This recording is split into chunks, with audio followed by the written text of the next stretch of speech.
የእሳት ባህር ኢየሱስ ዛሬ ባለ እንዳያብድብን እናወርደው እንደ ባለ ጨለለ ኢየሱስ ክርስቶስ ምስክሬ ነው። ገሃነመ እሳት ነው የምትገባው።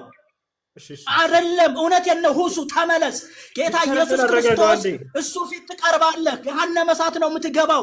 እሱ ዝም ብሎ አምላክ እንደ ዘዳግም 23ን ክፈትለት በኢየሱስ ስም ያንብብልን ወይንም ይረጋጋል። ያን አባቴ በመንፈስ ቅዱስ ሳትሆን የእግዚአብሔርን ቃል ልትረዳ አትችልም። ይረጋጋል ምናምን ትላለህ። እያዳንኩ ነው ያለሁት። መልእክት ነው ዛሬ የምነግርህ ያለሁት። አባ ዳግመኛ እንገናኝም ላልገባም እችላለሁ። እኔ ከአንተ ጋር የምለፋለፍበት ጊዜም የለኝም ወንድም። እንድትድን ነው እስከ አዲስ ምበል ውሃ ጠጣ በአላህ ኧረ እኔ እየበላሁ ነው። ይኸው አይሰማህም እንዴ? እየበላሁ ነው።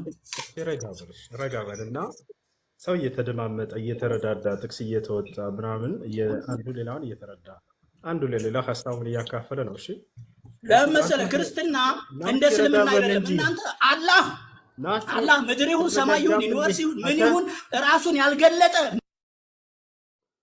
ምንም ማድረግ አይቻልም።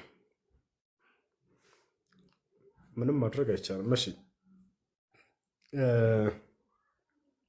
ሳይጨልልብን በጊዜ ብንሸኘው የተሻለ ይመስለኛል።